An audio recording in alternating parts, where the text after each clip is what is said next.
Les invitamos a escuchar Hay mucha gente buena, un programa que dirige Almudena Delgado. Here comes the sun, here comes the sun, I say it's alright. Little darling, it's been a long, cold, lonely winter. Little darling.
Desde Alemania, esta noche una familia nos cuenta cómo es vivir la misión evangelizadora de cada uno de sus miembros, afrontando las alegrías, pero también las dificultades, como una grave enfermedad. El padre Miguel Márquez nos lleva a la India para dejarnos sorprender por lo que está viviendo con las comunidades carmelitas allí. Cayetana Jairi Johnson nos explica los antiguos ritos funerarios que nos ayudan a entender lo que hoy celebramos. La hermana Carmen Pérez y José Manuel Palomeque dialogan sobre cómo Dios se hace visible en la historia. Buenas noches y bienvenidos a nuestro programa. Muchas gracias por acompañarnos.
Aunque es un matrimonio joven, 35 años tienen ambos, Adrián Albero y Raquel Ruiz Clavijo ya son padres de 7 hijos y son una familia en misión en Alemania que han vivido recientemente episodios difíciles en su vida en los que han experimentado la fuerza de la cruz.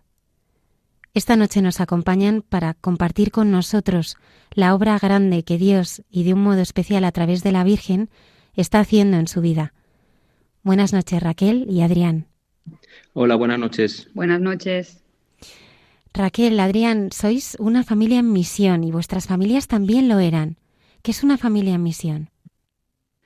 Pues una familia en misión, vamos, las familias en misión sienten una llamada personal de Dios, a una llamada a dejarlo todo por anunciar el Evangelio en cualquier parte del mundo, por pura gratitud, al experimentar al final a Jesucristo resucitado en sus vidas concretas, ¿no? O sea, es el deseo que te da el Señor de querer dar gratis lo que gratis has recibido. Y así, o sea, nosotros hemos nacido en el camino neocatecumenal y somos misioneros de él. Es decir, que nuestros padres, o sea, mis padres, en el año 1995, el Papa Juan Pablo II mandó a mi familia a Nuremberg, que está en el sur de Alemania. Ahí hemos vivido 11 años. Luego, en el año 2006, hubo otra llamada para la nueva evangelización, que se llama Missio ad Gentes, o sea, misión para las gentes, no para los paganos. Y mi familia, junto a otras 5 familias que estaban ya en Alemania, nos mandaron a Chemnitz, o sea, el Papa Benedicto XVI, el que hace unos días murió, nos mandó a Chemnitz, que es la antigua ciudad de Carlos Marx, que fue el filósofo comunista que quiso imponer, digamos, su filosofía, su comunismo en esta ciudad. Nos mandaron aquí, finalmente, porque es una ciudad muy pobre y donde la Iglesia no está apenas representada. Pues mi familia igualmente se levantó, mis padres, en el año 91 y fueron enviados, o sea, todo es por sorteo y tú no sabes qué país te podía tocar. Entonces fueron enviados a Holanda. Y ahí, pues yo tenía 4 años y nada, o sea, lo de levantarse y dejar todo, realmente nuestros padres dejaron trabajo, comunidad, la parroquia, dejaron su casa, la familia, ¿no? Y fueron y partieron, ¿no? Sin nada, absolutamente en la providencia de Dios. Y nada, yo he vivido y crecido en Holanda y allí he experimentado, igual a Adrián, pues que Dios ha preparado todo. Podemos decir los dos, yo creo que no nos ha faltado nunca de nada. Y el tesoro más grande que Dios nos ha dado, gracias a que mis padres hayan dado ese paso, es el 100 por 1, pues que es lo que los hijos hayamos recibido la fe, ¿no? Que luego, pues claro, eso nos ha acompañado hasta hoy y nos ha dado la vida, que nos ha dado el poder vivir la vida de esta manera. Pues eso.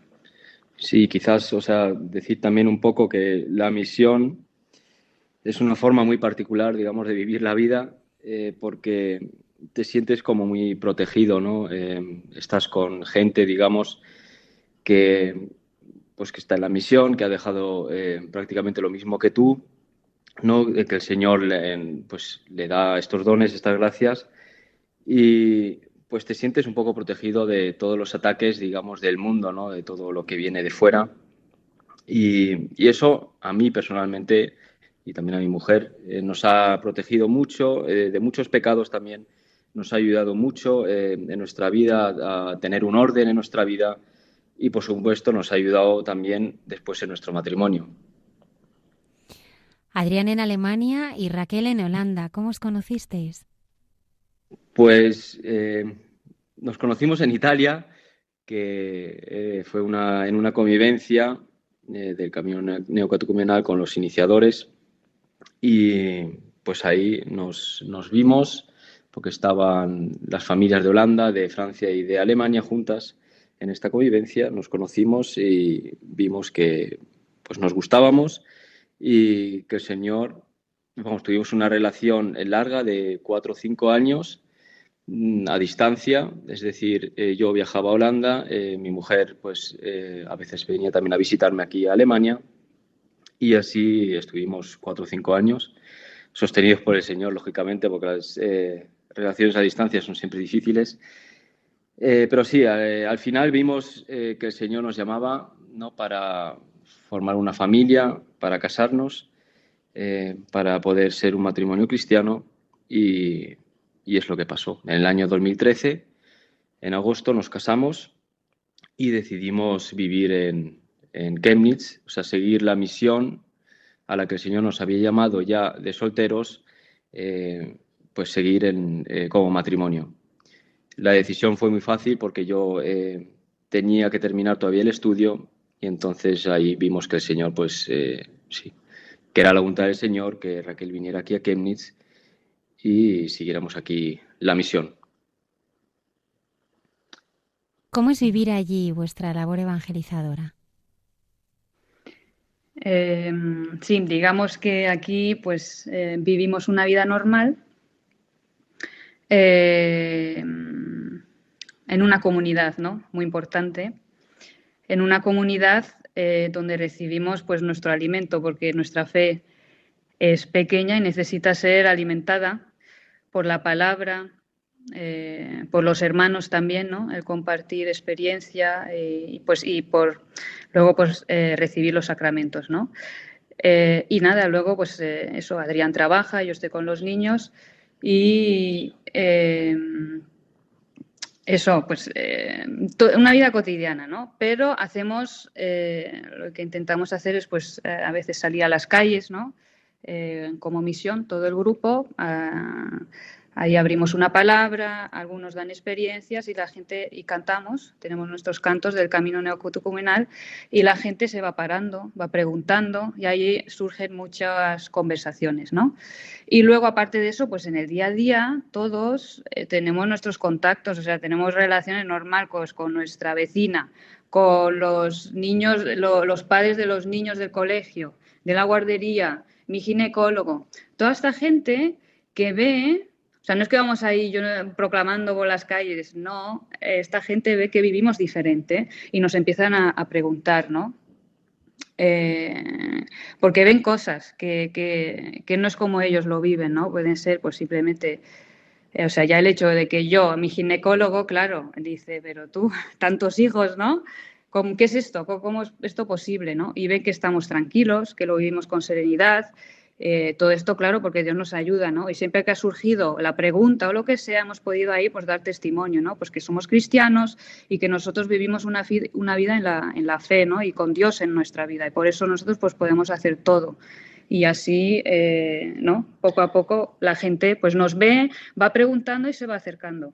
Sí, y esto si puedo comentar algo también, si esto de dar la vida, digamos, evangelizando, o sea, poder hablar con las personas, que al fin y al cabo el Señor es el que nos pone las personas delante. Nosotros apenas tenemos que hacer nada, no es muy importante. ¿Por qué? Porque nosotros estamos aquí no para vivir nuestra vida, para ser felices en el trabajo o ganar dinero, ¿no? Tener una vida cómoda, tener una casa, comprarnos una casa, tener todo, digamos, materialmente, sino estamos aquí porque, como dije al principio, ¿no? Para prácticamente dar nuestra vida, o sea, dar lo que hemos recibido, ¿no? Y lo digo porque es muy fácil también aburguesarse en la misión, es decir, todo te va bien, aquí todos tenemos trabajo, ¿no?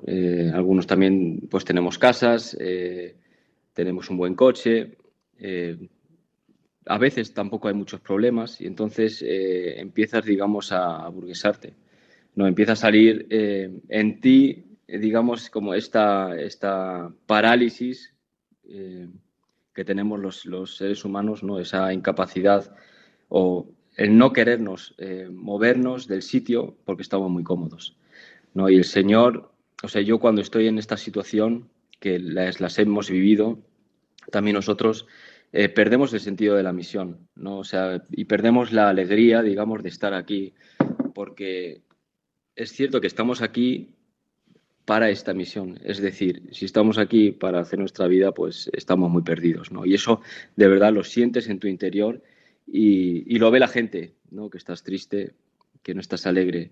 Y eso es contrario, digamos, a lo que el Señor quiere aquí para esta misión. ¿Cómo es la llegada de vuestros hijos y cuál es vuestra vivencia de fe?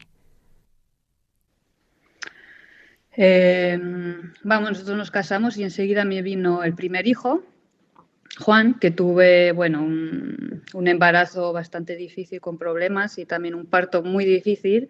que yo ahí sí que dije, madre mía, ¿esto es tener hijos? ¿Esto es estar abierto a la vida? Vaya locura, ¿no? Me vinieron problemas con el riñón, porque el niño me lo aplastaba y los médicos me dijeron, probablemente lo tendrás con cada hijo, ¿no? Entonces yo dije, bueno, yo voy a perder el riñón así, ¿no? Pero nada, o sea, es que todo, me di cuenta que la apertura a la vida, a recibir los hijos que Dios quería, es un don, ¿no? Absolutamente de Dios, que no viene de mí. Y Dios nos lo dio en ese momento, o sea, di a luz a Juan y enseguida, después de un año, me quedé embarazada. O sea, vamos a ver, di a luz y a los 4 meses me quedé otra vez embarazada de Clara, nuestra segunda hija, y la verdad es que lo recibimos con alegría y sin ninguna preocupación. Hombre, las típicas, ¿no? Pero en paz. Y ahí Dios me enseñó pues que fue totalmente otra cosa. Y sobre todo que la vida es una cosa tan grande que quién soy yo para decir no a la vida, ¿no? Te das cuenta que cuando dices un sí al Señor, Él te da todas las herramientas y todo para cargar con sus consecuencias, que es pues una vida, ¿no? Y así tuvimos pues muy seguidos cada año hijos. Sí, que al final pues era parte del plan de Dios y parte pues de nuestro ser testigos, ¿no? Porque eso chocaba mucho a la gente.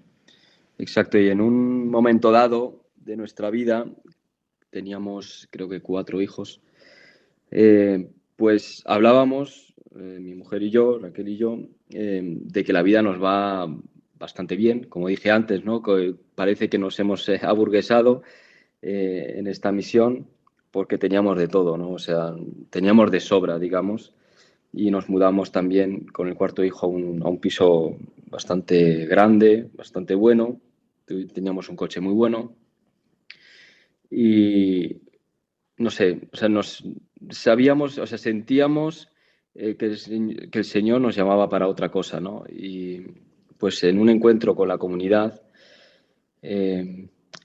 digamos que habían como unas llamadas que se hacen en la comunidad también para los que sienten o se sienten llamados a la misión o a dar, digamos, o entregar su vida a Dios, ¿no?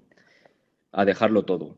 Y entonces nosotros, aún estando ya en la misión, sentíamos que el Señor, también a través de su palabra, de estos encuentros con la comunidad, sentíamos que el Señor nos llamaba a dejarlo otra vez todo. Es decir, no a cambiar de ciudad o lo que sea, sino a poner toda nuestra vida de nuevo en manos de Dios. Es decir, Señor, haz tú con nuestra vida lo que quieras, ¿no? Que es un don, una gracia que no viene de nosotros. Y pues ahí empezó, digamos, sí, a girar nuestra vida a 180 grados. Empezaron las precariedades, que es una cosa que es parte de la misión, que eso no lo hemos dicho al principio, ¿no? O sea, la precariedad la tienes tú pegada siempre, ¿no? En la misión, y que es muy importante. ¿Por qué? Porque eso te enseña de que tú no eres nadie, ¿no? De que nosotros no somos nadie, de que nosotros no somos capaces ni de alimentar a nuestra familia. Y es lo que nos pasó en un cierto momento, que nos llegaban multas, nos llegaban pues, sí, muchas cosas para pagar, y empezamos a experimentar lo que es de verdad la precariedad de poder ir a hacer una compra, ¿no? Y yo soy ingeniero, ¿no? Y entonces yo decía, no soy ni capaz, o sea, ni como ingeniero aquí en Alemania soy capaz de alimentar a mi familia, ¿no? Y ahí veía que todo viene del Señor, ¿no? De que sí, todo viene del Señor. Sí, digamos que, o sea, nosotros, como hemos dicho al principio, venimos de familia que ha estado en misión, ¿no? O sea, somos misioneros como de toda la vida y hemos visto los frutos, ¿no? Por eso nosotros nos sentíamos llamados también a continuar en esta misión, ¿no? Que hay unos que no, que siguen pues otro camino, que vamos a ver, todos los cristianos estamos llamados a evangelizar, ¿no? Cada uno a su manera, pero nosotros sentíamos pues así, ¿no? De continuar en un país, en Alemania. Y claro, entonces en este momento donde nosotros ya, pues estando casados, habiendo recibido hijos, teniendo una casa, el coche, todo, ¿no? pues en ese momento sentir una gratitud, pero a la vez ahí también, en ese momento como que Dios te llama, igual que nos llamó a nuestros padres y nos dijo, has visto todo lo que os he dado, estáis dispuestos a todo esto dejarlo, aunque significa o sea, todo, dejar el país y todo. O sea, yo sí que sentí una llamada fuerte muy radical.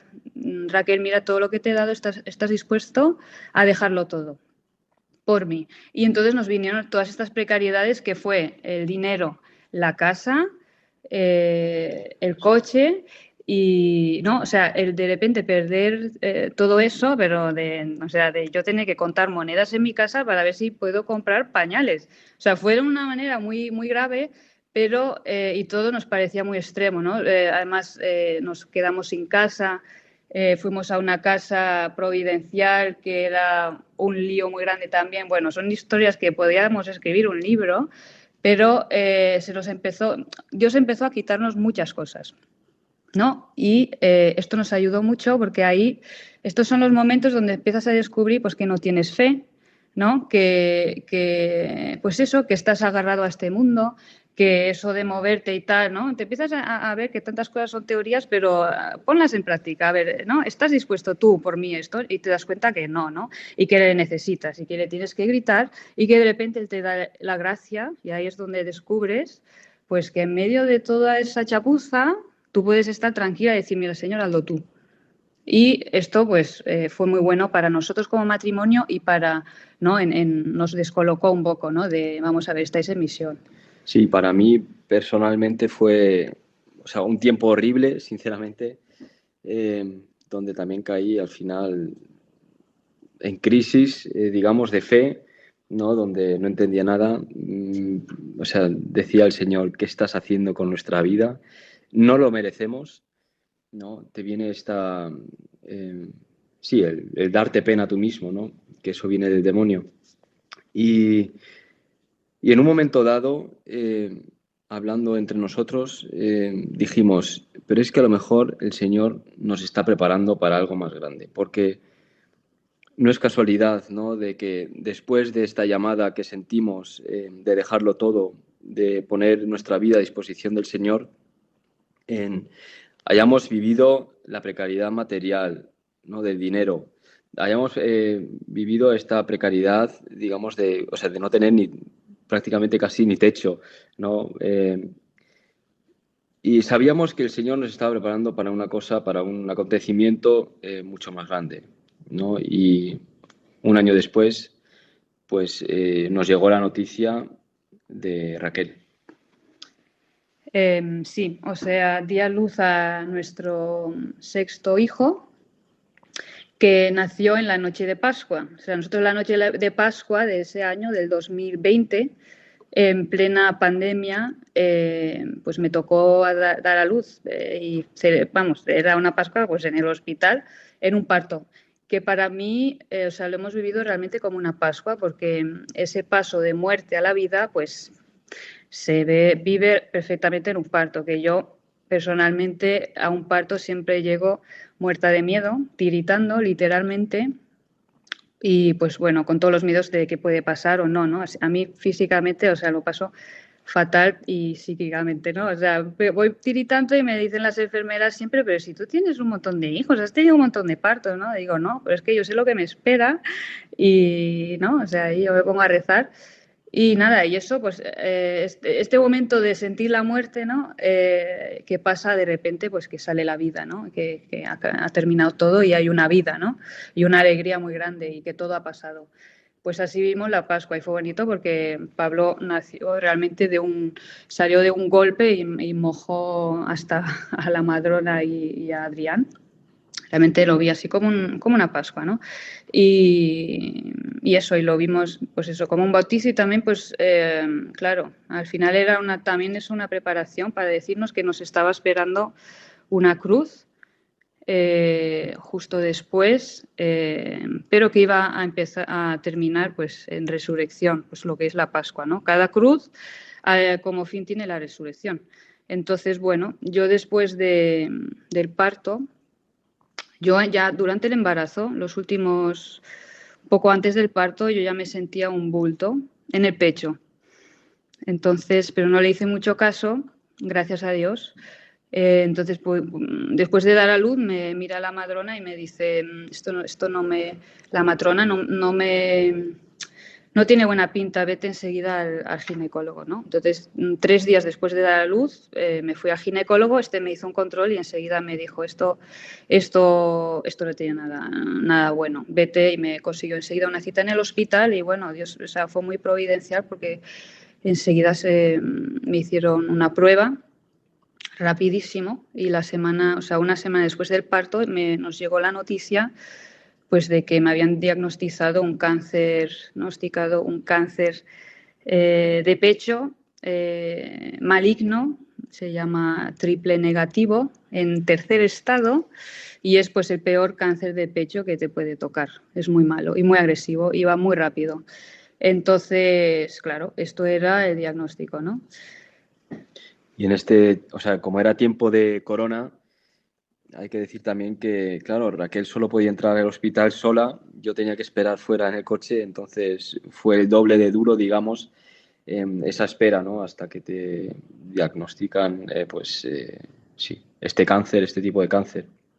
De todas formas, yo, justo unos días antes de este diagnóstico, no sé, el Señor me dio como una certeza, ¿no? De que me estaba como preparando a esta noticia porque yo sentía que algo malo en ese sentido iba a pasar, ¿no? O sea, que no era una tontería, sino que era algo serio. E incluso se lo llegué a comentar también a Raquel, ¿no? De que nos tenemos que preparar, que esto puede traernos una noticia bastante dura. Y eso nos ayudó, sinceramente, a poder acoger bien, bien, en el sentido de en paz, esta noticia. Sí, digamos que recibimos la noticia, yo estaba en el hospital y bueno, gracias a Dios yo tenía el rosario y me puse a rezar, ¿no? Porque me querían hacer luego otra prueba para confirmarlo, ¿no? Bueno, entonces esto fue como el día del diagnóstico. Y como dice Adrián, pues lo recibimos por pura gracia de Dios y misericordia, lo recibimos en paz, ¿no? Yo me acuerdo perfectamente del día y lo tuvimos que llamar a nuestros familiares, a nuestros padres y comunicárselo, ¿no? Y nosotros estábamos muy tranquilos y es que decíamos ya enseguida, mira, Dios nos ha dado ahora esta cruz y estamos seguros que Dios está con nosotros, lo sentimos ya y que Él nos va a ayudar, ¿no? En todo este proceso, que termine como termina, o sea, yo sabía ya, bueno, o sea, de repente se te presenta la muerte, ¿no?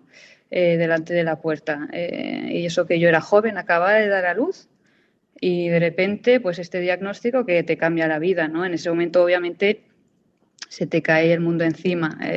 Todo lo que, yo me acuerdo, ¿no? O sea, todo lo que para mí era importante cae, ya no tiene ninguna importancia, ¿no? Pero es que te quedas, que sientes un acercamiento enseguida de Dios, ¿no? En ese momento, que fue muy importante y nos sorprendió. Y bueno, entonces, una semana más tarde tuvimos ya la cita con la oncóloga donde nos iba a explicar pues todo el proceso, que me esperaban un montón de pruebas para ver si había metástasis en el cuerpo. Luego me dijo también que probablemente era genético porque yo tenía a mi madre que tuvo también el mismo cáncer de pecho hace más de 22 años, que ha sobrevivido, gracias a Dios, pero al tener ya un poco de historia de esto, también algunos familiares y tal, pues dijeron, mira, tú tienes mucha posibilidad de que este cáncer sea genético. Y me explicó, bueno, si es genético significa que, aparte de que tus hijos, tus hermanos lo podrán heredar también, el 50%, pues significa también que tú tienes mucha posibilidad, aunque te hagamos tratamiento, pues que este cáncer vuelva, ¿no? Entonces significaba pues que me iban a quitar los ovarios, los 2 pechos, ¿no? Y todo esto. Entonces luego me explicaban pues quimioterapia a tope, el máximo, durante 4 meses, semanalmente, luego una dosis más fuerte, los últimos 2 meses, cada 2 semanas, y luego al final una quimioterapia. Entonces, claro, te presentan el paquete y dices, madre mía, ¿no? Y ves también ahí la gente, ¿no? Estás en el hospital y ves ahí como un ambiente de muerte. O sea, yo eso me recuerdo, digo, madre mía, Señor, o sea, esta es la cruz que tú me has dado, ¿no? Yo me agarraba muchísimo el rosario, pero muchísimo. Digo, María, ayúdame, ayúdame, por favor, ¿no? Y bueno, manteníamos pues esa paz, ¿no? Con mucho dolor, pero ahí seguíamos, ¿no? En paz, vamos. Me hicieron todas estas pruebas para ver si yo tenía metástasis y vieron que había una mancha en el cráneo, ¿vale? Sospechosa. Y no terminaban de averiguar si era maligno o no, pero los médicos ya especialistas me decían que muy probablemente era maligno, ¿no? Tenía las características. Todo esto en el hospital, durante todas esas pruebas, fue muy providencial porque ahí Adrián le dejaron acompañarme. A veces los médicos no lo veían o simplemente y él pasaba, ¿no? Nos hacíamos los locos y él pasaba y no pasaba nada. Y otras veces pues les decíamos, es que yo el alemán, que es verdad, no lo hablaba ni entiendo todo bien, ¿no? Usábamos un poco esa excusa. Entonces él siempre estaba conmigo.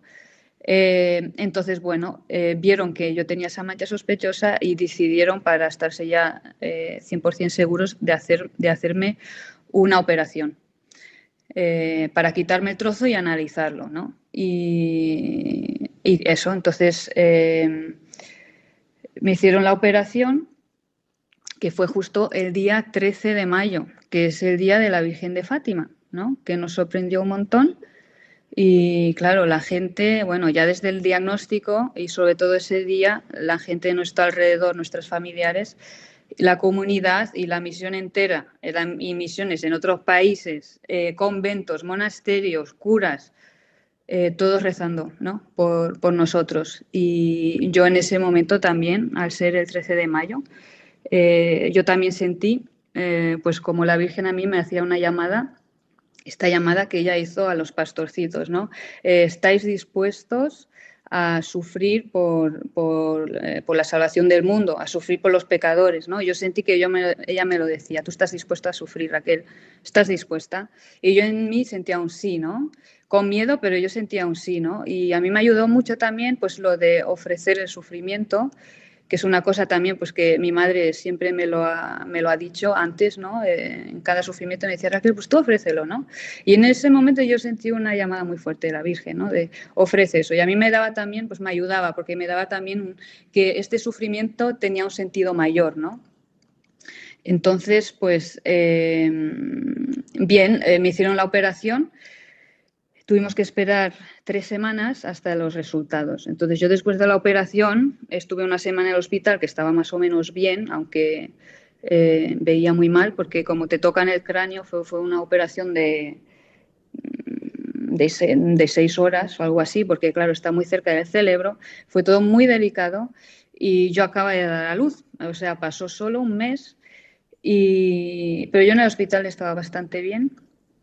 Yo me acuerdo que estaba haciendo unos laudes, pero como yo no podía leer, pues mi familia dijo, bueno, Raquel, te llamamos, hacemos un laudes por Zoom, ¿no? Así como en tiempo de la pandemia todo el mundo hacía todo por Zoom. Pues hacemos unos laudes y estaban todos tan tristes, obviamente por lo de mi diagnóstico y todo estaba tan precario y yo tenía todo tan en contra de que iba a ir bien la cosa, que yo me acuerdo, o sea, fíjate en ese momento qué espíritu me daba el Señor, que yo decía, pero si esto nos ayuda a todos a ver al cielo, si es que nosotros al final vamos al cielo, ¿no? O sea, yo tenía, me maravilla a veces, ¿no? Estas cosas. Pero bueno, luego yo de esta semana llegué a casa y ahí tuve, pues, lo que yo digo siempre, que mi primera caída, ¿no? El experimentar que la cruz pesa demasiado y te caes, ¿no? Y yo ahí llegué a casa y físicamente estaba muy mal. Sentía que mi cuerpo que había dicho basta, ¿no? O sea, yo había dado a luz y después de dar a luz, eso de reposo, nada. Yo he estado de aquí para allá, máquina aquí, máquina acá y luego toda la tensión, ¿no? Y que en ese momento pues yo me derrumbé físicamente, estaba en la cama y tuvo que venir un médico porque yo cierro los ojos y me muero, ¿no? O sea, sentí como que mi cuerpo se había apagado. Y yo en ese momento pues también dije, Señor, tú me has dado una cruz que yo, pues con tu gracia he aceptado, pero esto es demasiado. O sea, esto de darme una cruz tan grande, ¿me lo podías haber dado más tarde? O cuando mis hijos estén un poco más mayor, o por lo menos que acabo de dar a luz, ¿sabes? Entonces yo así hablaba con el Señor y decía, ¿pero qué es esto, no? O sea, y como decía Adrián, ¿no? Antes también, yo esto no me lo merezco, ¿no? Esto es demasiado grande. ¿No? Eso de pues empezar a dudar del Señor, ¿no? Y ver que la cruz te pesa. Y bueno, yo creo que lo que me levantó fue sobre todo, pues estoy segurísima, pues todas las oraciones de la gente, ¿no? Tanta gente que rezaba por nosotros, ¿no? Y ahí te das cuenta también de la importancia de que cuando sufrimos, pues no estamos solos, porque claro que no estamos solos porque está Dios, ¿no? Con nosotros, pero es que está la Iglesia y la Iglesia pues es una riqueza, ¿no? Yo eso lo he visto en todos los momentos de sufrimiento, no solo en la enfermedad, pero también antes, como el tener una comunidad, tener pues eso, ¿no? La Iglesia que te viene pues con hermanos que rezan por ti.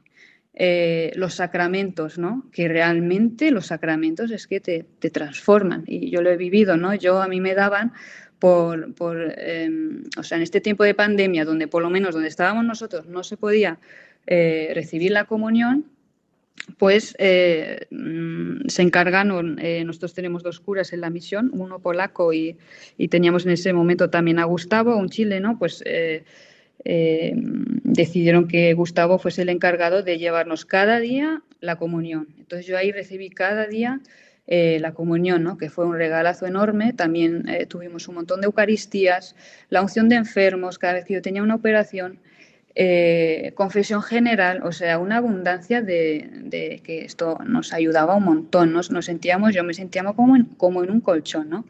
Entonces, bueno, nada, después de estas 3 semanas de espera, pues, bueno, y aparte también decir que nos ayudó mucho también nuestras familias, ¿no? Se organizaron todos pues para venir siempre, yo tenía mi familia en Holanda, pues de venir desde Holanda pues cada mes hasta con nosotros, la familia de Adrián y tal, ¿no? Sí, aquí a lo mejor puedo adjuntar algunas cosas, porque claro, yo en este tiempo, o sea, Raquel era la paciente, digamos, la que tenía el cáncer, la enferma, y yo, claro, pero la vida seguía, continuaba, ¿no? Es decir, teníamos los 6 niños en casa. Yo tenía que trabajar porque acababa de empezar un proyecto, además, justo en ese tiempo. Y entonces, claro, se hacía todo, o sea, era pesante, pero veía que el Señor también a mí, ¿no? Me daba la gracia, digamos, de poder soportar con el peso, digamos, del día a día, ¿no? Y eso sí lo he experimentado y también pero también he experimentado ¿no? algunas caídas, es decir, yo siempre digo, en este tiempo de enfermedad, pues tenía en un oído al Señor y en el otro oído tenía al demonio. Y cómo puedo diferenciar, digamos, a quién estoy escuchando. Eso lo he averiguado en este tiempo, ¿no? Al ver cómo he actuado yo, digamos, en este tiempo de enfermedad, ¿no? Que yo cuando escucho al Señor, pues soy capaz, o sea, el Señor me hace capaz de dar la vida sin murmurar. Es decir, de ocuparme de la casa, ocuparme de los niños, de trabajar, de hacer todo sin murmuración, ¿no? Sin embargo, si escucho al demonio, veo que entro en esta autocompasión, es decir, el darme pena, ¿no? A mí mismo, decir, joder, pobre de ti, Adrián, lo que estás pasando. Sí, tu mujer está enferma, pero a ti te ha tocado el trozo más gordo, digamos, de sostener aquí a la familia, ¿no? Y ahí pues empezaba a murmurar, ¿no? De todo, ¿no? Del Señor, sí, de cómo estaban las cosas, incluso pues también de mi mujer, ¿no? De decirle, oye, ya basta, no estoy aquí haciendo todo. Entonces ahí es en eso, sí, esa es la experiencia o sea, mía personal, para no esconder nada, ¿no? Porque al final, o sea, como hemos dicho al principio, no somos nadie. Esta experiencia es para dar gloria a Dios y es muy importante decirlo, ¿no? Porque sí, veis o escucháis que yo no soy nadie, que soy un pobre pecador como cualquiera o peor, ¿no? Raquel, ¿cómo viviste la merma física que ibas experimentando por el tratamiento? Debilidad, dolor, pérdida de peso, alergias. ¿Cómo se puede ver, cómo se puede vivir la cruz como una bendición?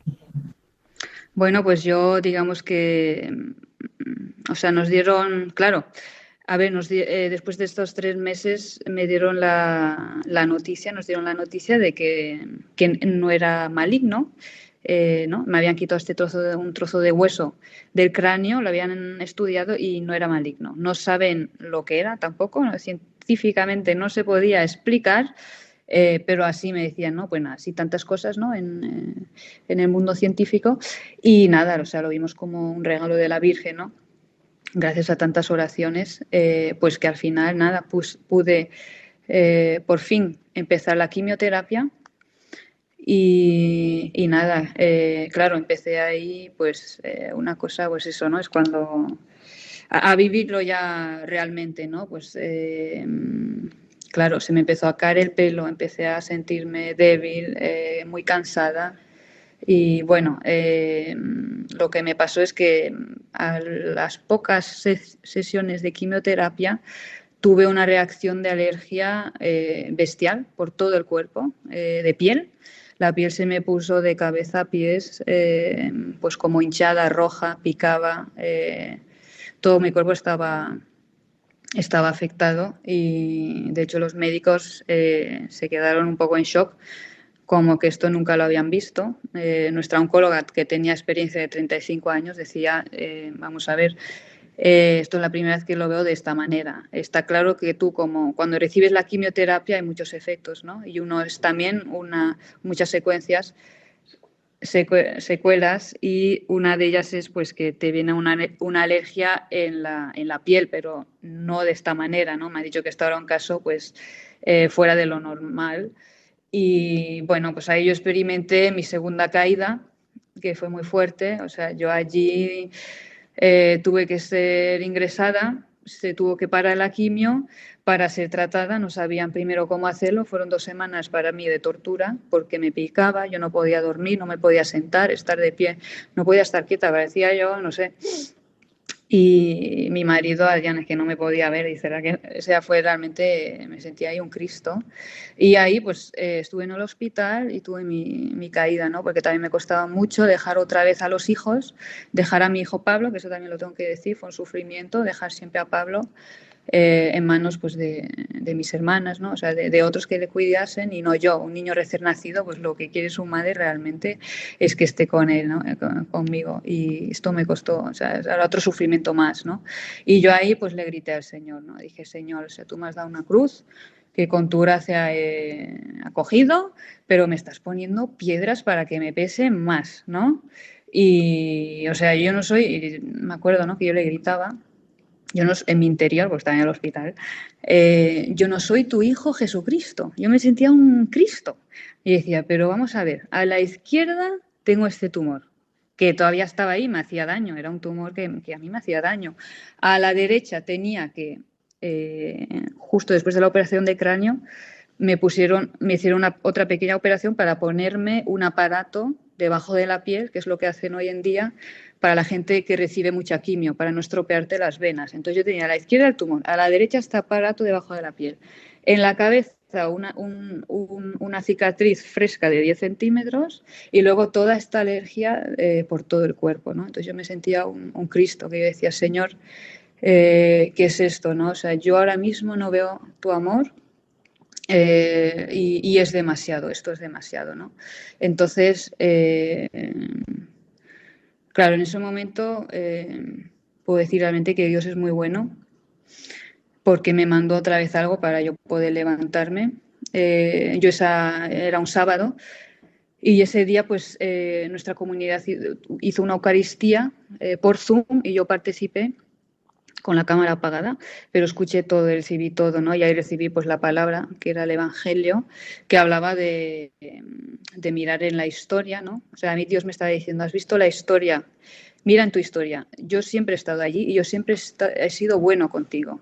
Siempre he hecho todo bien. Tú lo has visto, ¿no? Y yo soy ese Dios y yo soy lo soy hoy y lo seré mañana, ¿no? Y esto me ayudó mucho a levantarme otra vez, ¿no? Y yo ahí también, ¿no? Ahí me dio esa seguridad y fíjate que era por Zoom, de que Dios estaba conmigo, ¿no?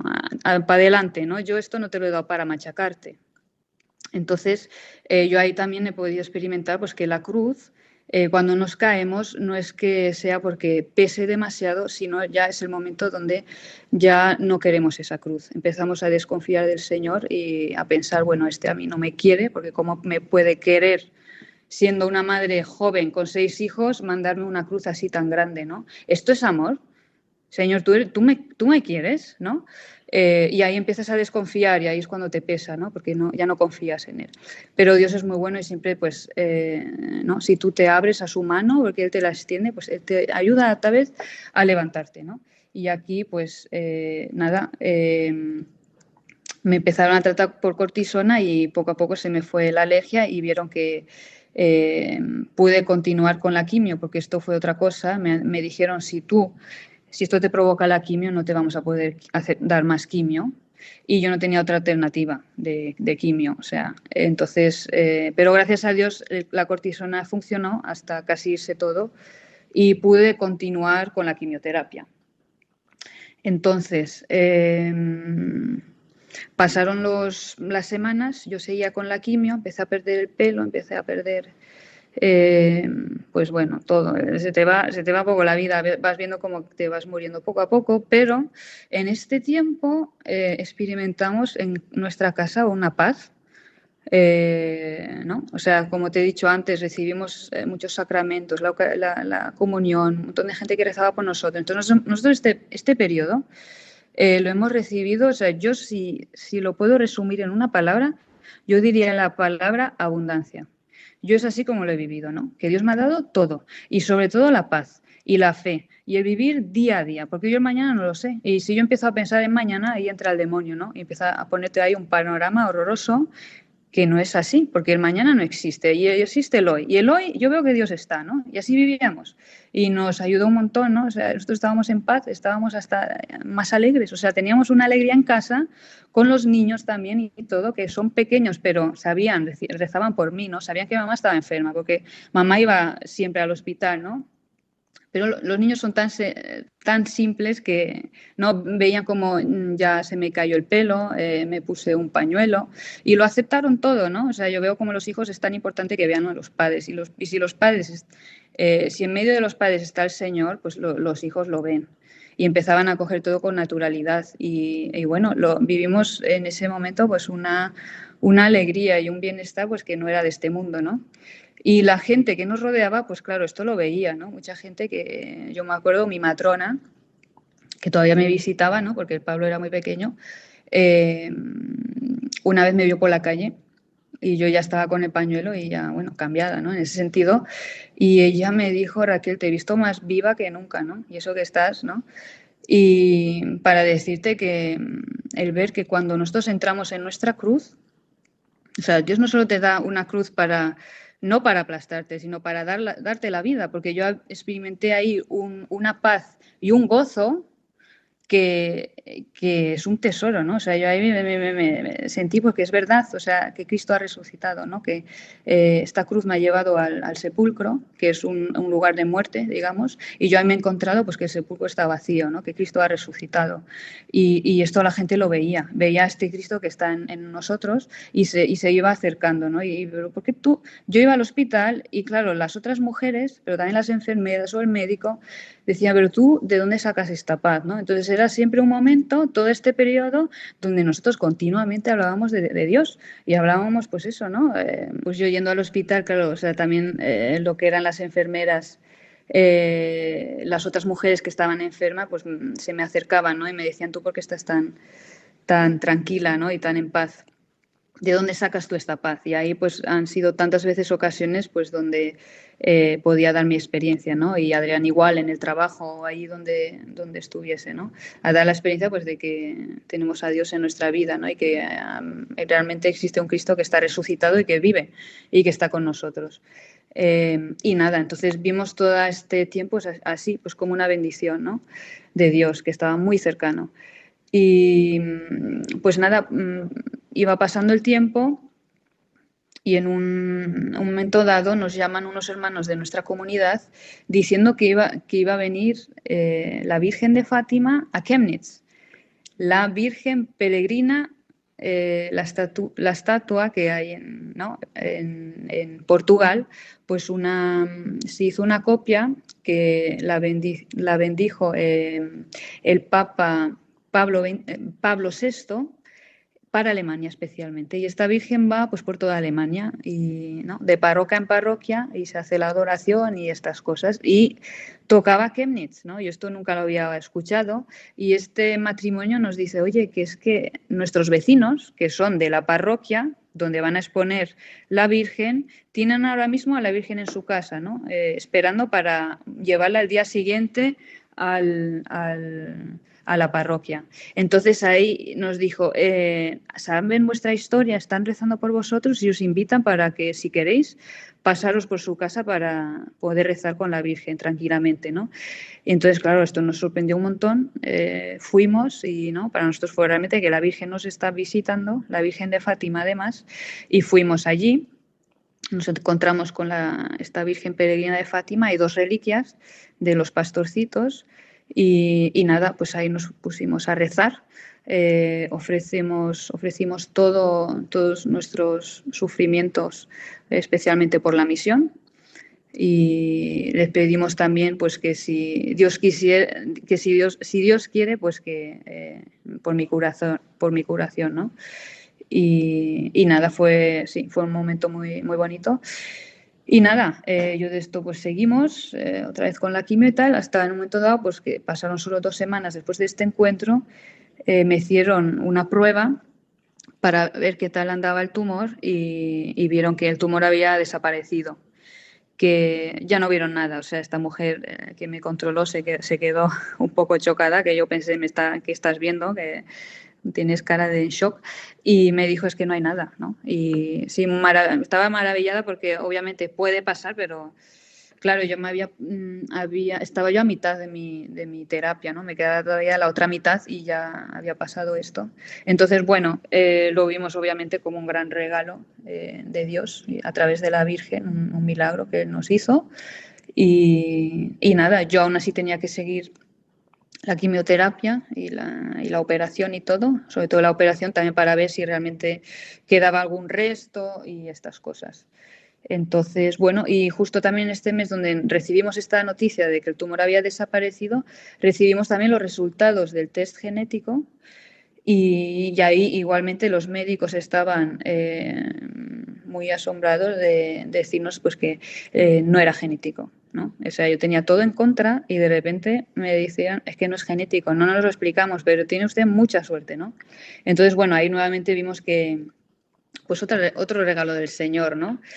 Y nada, luego en noviembre, o sea, pasaron 2 meses más, tuve una quimio ya muy fuerte, la última fase, y luego ya pues me hicieron la operación donde vieron que efectivamente ya no había nada. Me hicieron también las pruebas de los ganglios, estaba todo libre, ¿no? Y nada, entonces en diciembre, que fue el mes donde ya nos dieron la charla final para concluir todo, y ya me faltaba solo una radioterapia en enero, pero que prácticamente ya me habían declarado curada, ¿no? Entonces yo en este mes, pasando ya por esa noticia y todo bien, pues entró en mí como una duda, ¿no? Un poco una lucha interior. Depende, porque la gente, claro, hoy ha pasado un milagro, ¿no? Y la Virgen y tal. Y yo en mí empezó a surgir una duda, ¿no? Que yo le tuve que preguntar a la Virgen, madre mía, si esto ha sido un milagro, confírmamelo, ¿no? Dame una señal, porque yo no quiero... yo quiero saber si realmente fue un milagro y si fuiste tú, ¿no? Porque yo no quería hacer una historia de algo que no era, ¿no? O sea, yo así, ¿no? Un poco no quería ofender a Dios, y le pedí a la Virgen que me diese un signo de que si fuese realmente un milagro, ¿no? Y que había sido ella. Entonces, bueno, pasaron 2 semanas y era el 1 de enero, que es el día de Madre de Dios y Madre Nuestra. Pues ahí me entró la regla por la mañana muy prontito.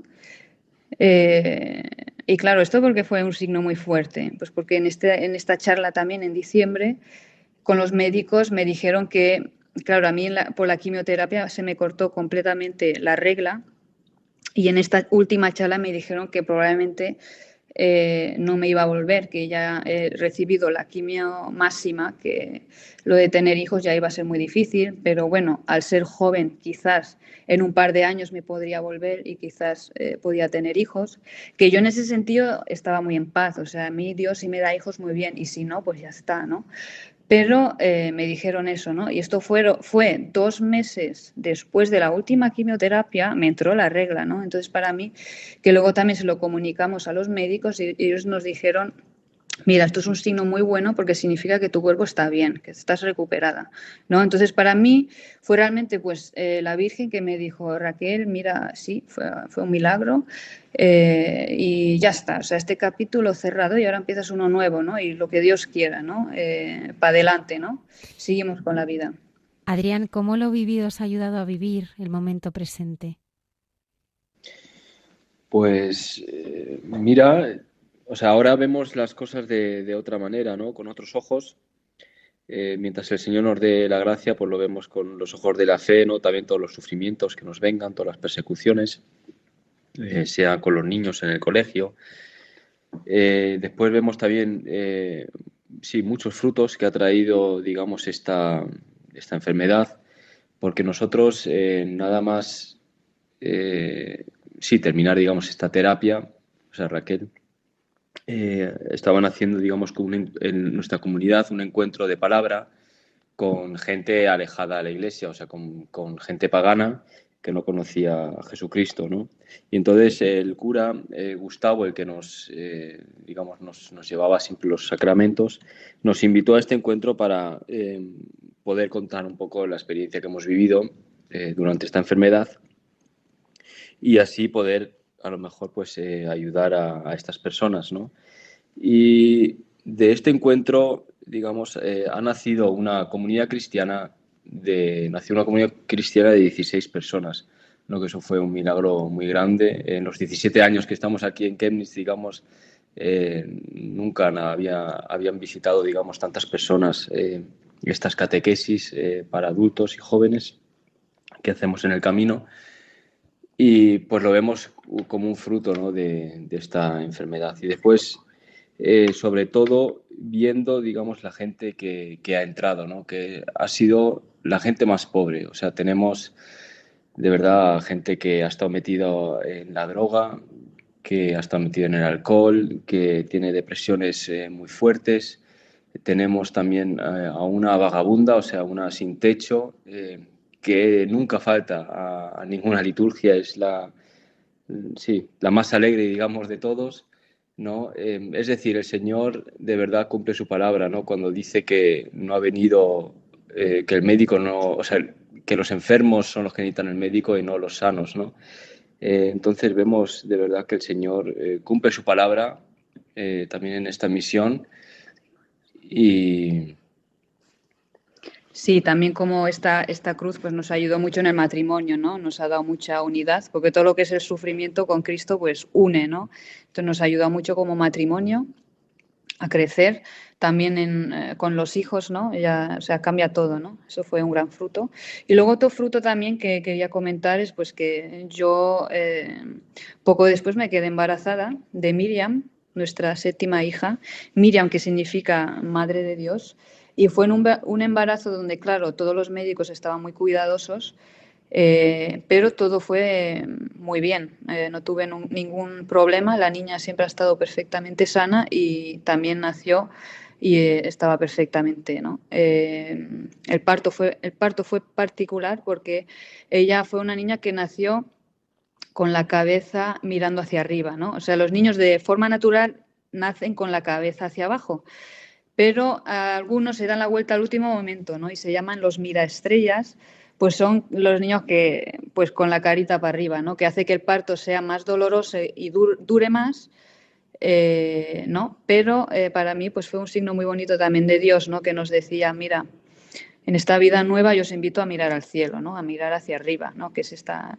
¿no? A través de Miriam, ¿no? Que este regalo de Dios, ¿no? Que nos ha dado, esta vida, que al final de la cruz, ¿no? También, ¿no? Como signo. Raquel, Adrián, muchísimas gracias por habernos acompañado esta noche y por este testimonio que nos ha hecho a todos tanto bien. Muchas gracias a vosotros y repito que sirva para la gloria de Dios y para que pues, pueda ayudar a quien nos esté escuchando. Sí, yo solo quería decir una cosa, ¿no? Lo de la gloria a Dios, porque nosotros nada más el diagnóstico hicimos una Eucaristía en casa y se abrió una palabra al azar y salió la palabra de Lázaro, ¿no? Que dice, ¿no? Que la hermana de Lázaro va corriendo a Jesús y dice, Señor, Señor, que tu amigo Lázaro está enfermo, ¿no? Y que va a morir, y que Jesús le dice, no te preocupes, que esta enfermedad no terminará en la muerte, sino que servirá para gloria de Dios, ¿no? Y esto es lo que hemos visto, ¿no? O sea, ha sido todo un tiempo de enfermedad al final para dar gloria a Dios, ¿no? Y para evangelizar, porque hemos visto que ahora lo que hacemos, o sea, Dios ha hecho tanto, ¿no? Y estamos evangelizando, ¿no? Y eso es donde, en el punto que estamos ahora, ¿no? ¿Evangelizar para quién? Pues a mí se me ha abierto realmente, Dios me ha enseñado a los pobres. Yo me pregunto, Señor, ¿por qué de esta manera? ¿Por qué has permitido un milagro, ¿no? Yo, claro, tantas cosas que han pasado que yo guardo en mi corazón, ¿no? Y yo de una cosa estoy segura, que ha servido. No porque hay un cura aquí que siempre nuestro cura que nos dice, no preguntes el por qué, el para qué. Y yo sé que es para ellos, para los pobres, que yo estoy llamada a vivir entre ellos, a ser como ellos y a vivir para ellos, a entregar mi vida para ellos, ¿no? Que yo veo que ellos son para mí también un ejemplo, porque ¿qué hacen los pobres? El no tener nada hace que tú cojas todo, todas las cosas que lo que te manda el Señor las cojas, porque te sientas pobre y ahí te enriqueces, ¿no? Para mí es una palabra, los pobres para mí son una palabra, ¿no? Entonces esto nos ha ayudado mucho. Muchas gracias, Raquel y Adrián. A vosotros. A vosotros. Hasta pronto. Bueno. Que yo vea, que te vea, que yo sienta tu saliva en mi ceguera, que hagas con mi polvo barro, que untes con tu barro en ella, que me laves con tu agua y que yo vea, que yo crea, que se encarne tu palabra en mi miseria, que se rompa mi vasija y el tesoro que hay en ella se derrame por el mundo hasta que crea. Que yo muera,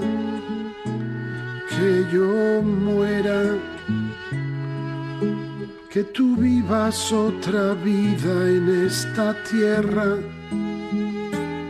que se escuchen tus palabras, que se goce tu presencia, que te conozcan los hombres y te crean.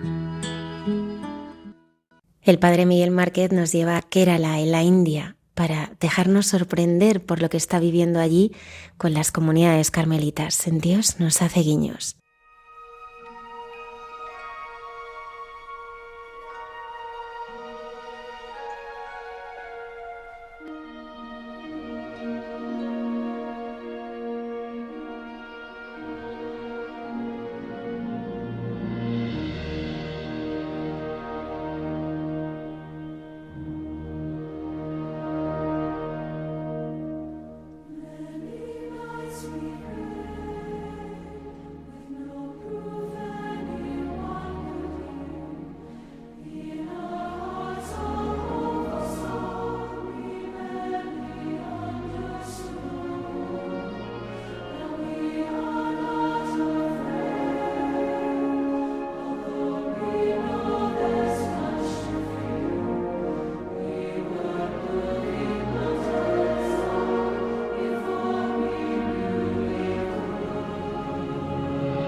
Buenas noches a todos, confiando que estéis con paz y queriendo vivir este momento como un momento de oración compartida, me encuentro en un lugar donde no me va a ser posible evitar los ruidos.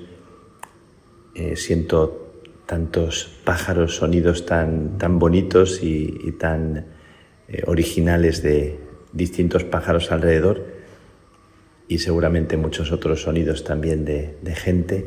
Estoy en Kochi o Cochin, al suroeste de la India, apuntando ya hacia Sri Lanka, en el estado de Kerala, famoso estado de Kerala, que de los estados donde hay más cristianos en la India, mayoritariamente hindú.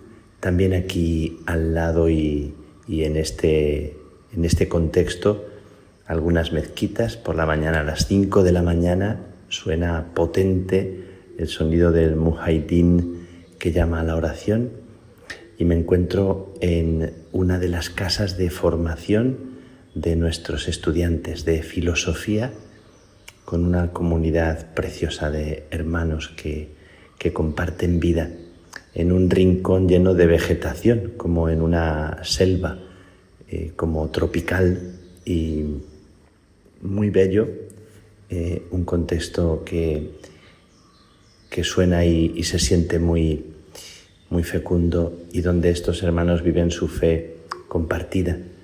En una casa de formación donde también hay otros hermanos de otras congregaciones, porque hay un norbertino y hay unos cuantos hermanos también carmelitas, calzados, llamamos, o de la antigua observancia, y una comunidad de hermanos y de padres que acompañan este centro de estudios de filosofía. Estoy haciendo esta visita en estos días por distintas casas, por distintos lugares, en este contexto de la India, una fe descalza. A mucha gente le llama la atención y le sobrecoge, porque en todos los templos, también de la cultura hindú, los zapatos, las sandalias, se dejan fuera del templo, de la capilla, de la iglesia, y me gusta mucho esta descalcez en la iglesia, en el templo, que es todo un símbolo. Con esa fe descalza que vive la gente en un contexto no fácil.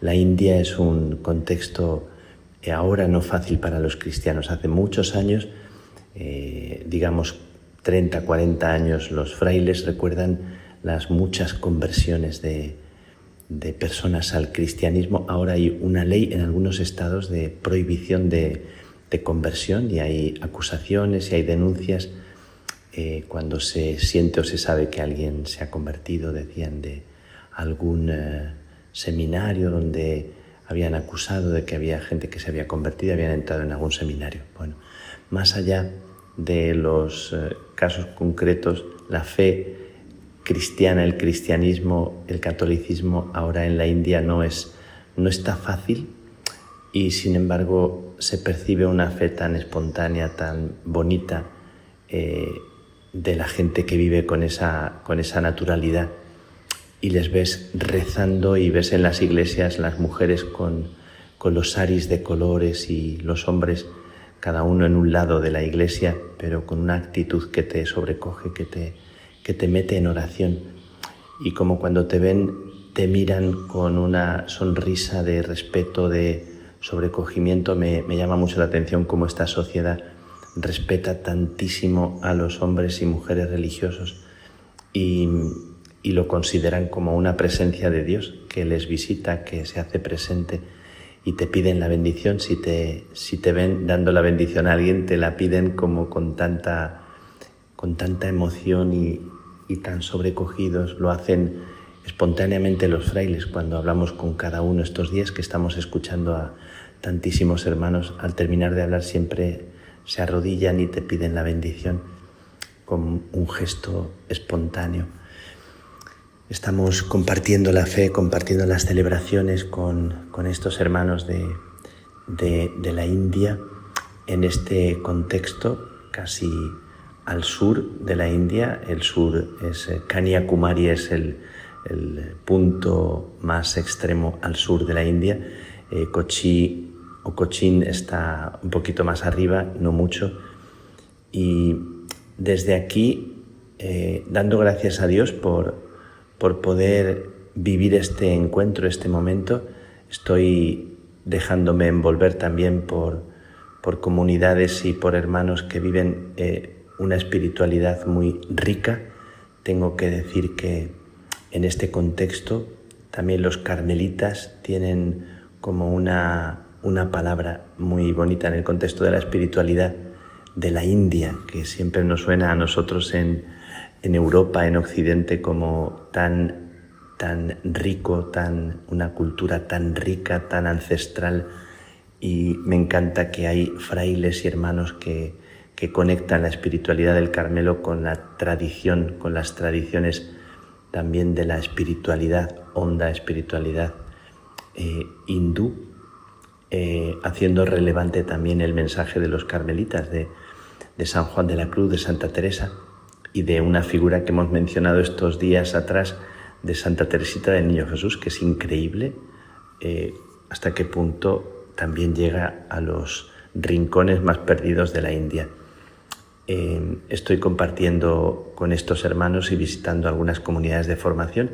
Me sobrecoge mucho ver estos últimos 3-4 días estar en comunidades donde hay una integración de los hermanos tan bonita. Hemos visitado una comunidad donde hay unos cuantos frailes enfermos y mayores que se mueven a cámara lenta, que se mueven despacito con su andador o con su bastón, vienen por los pasillos despacito, cuidados por algún enfermero, por alguna persona que los frailes les facilitan, y también por los mismos hermanos de la comunidad. Me sobrecoge esta combinación de hermanos ancianos enfermos. En esta comunidad donde estuve antes eran 4 o 5, uno ha muerto, ha fallecido hace poquito, y hermanos jóvenes que están estudiando. Un grupo de unos 10 hermanos que estudian teología. En esta casa donde estoy son los filósofos, y cómo se ocupan de ellos con un cariño especial, cómo se dedican a ellos, cómo les prestan atención. Me llama mucho la atención cuando veo a frailes cuidándose unos a otros. Me llama la atención no porque no lo hagamos en otros sitios, pero porque a veces también se supone que los hombres somos como más despegados en los conventos, que cada uno está a su tarea, a su labor, a su pastoral, y sin embargo me encanta cómo se cuidan unos a otros y cómo se preocupan y cómo agradecen, juntan sus manos los ancianos y te saludan esperando la bendición también, inclinando la cabeza. Me ha gustado mucho la actitud del superior, del formador, preocupándose de todos, poniendo todo a disposición y teniendo todo a punto para cada uno. Me llama mucho la atención cómo nos cuidan y cómo nos reciben en cada casa con la comida que ellos suponen que nos gusta. Por cierto, estos días le pedían a unas monjas italianas, a unas monjas que son de origen italiano y que saben cocinar pasta y cosas más occidentales, como para darnos gusto. Todos los días en la mesa había productos y comida italiana o europea para que nos sintiéramos en casa, y también la comida de la India con muchas cosas que han ido proveyendo para que nos sintiéramos a gusto. Me gusta mucho esta actitud, esta acogida de los hermanos, del superior, del formador. Y quiero compartiros que esto que me resulta tan bonito, que un formador esté implicado con ellos, que trabaje con ellos en la huerta a pesar de su dolor de espalda, a pesar de que tiene dificultades físicas, siempre está con ellos para trabajar, es el primero en disponerse para lo que haga falta, también para el deporte, y cómo se sienten en confianza, en libertad para hablar, para compartir. Tan importante sentirnos acompañados y tan importante tener hermanos que acompañan, que son formadores con la vida. Esto que me parece como que ahora es algo fundamental, formadores con el ejemplo, formadores con el testimonio de su propia entrega.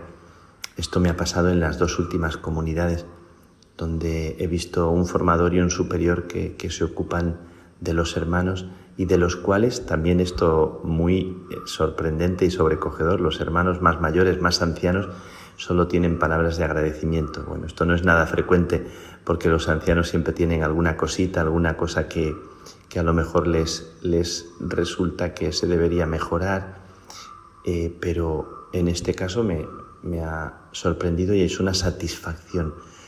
Y en esta comunidad en la que estoy, en este bosque, en este lugar lleno de una vegetación fantástica, con estos animales y pájaros que seguramente se oyen ahora, encuentro que la vegetación interior de la casa, que la acogida, el trabajo mutuo y la integración de los padres más mayores, algunos llevan aquí como cerca de 30 años, en una escuela de filosofía donde vienen estudiantes de varios lugares.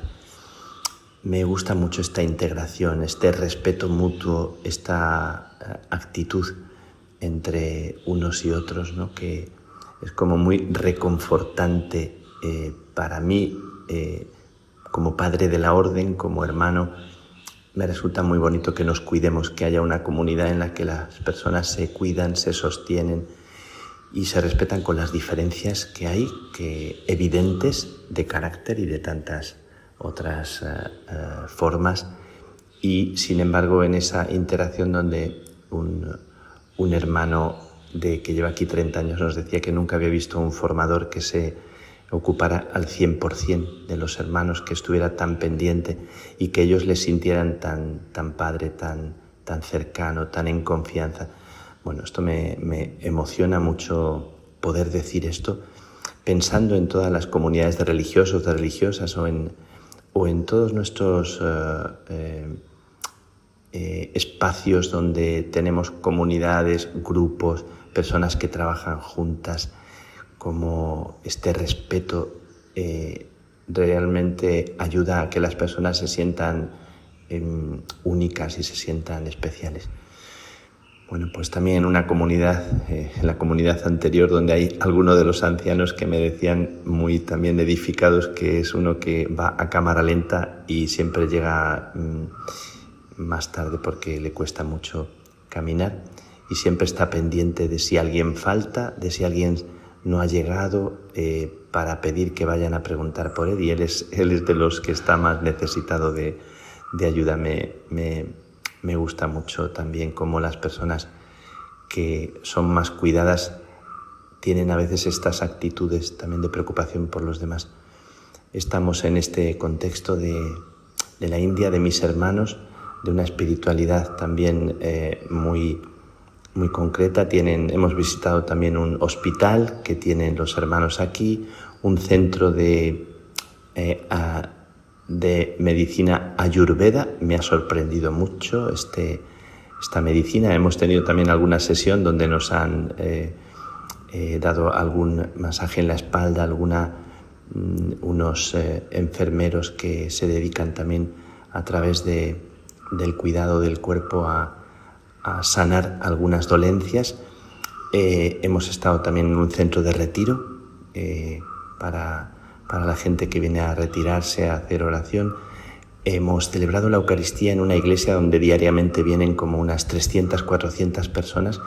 Me sobrecoge mucho esas iglesias donde rezan todos y cantan tan al unísono, de una forma tan bonita que te sobrecoge. Las mujeres a un lado con esos saris llenos de colores y los hombres al otro lado, pero con una fe.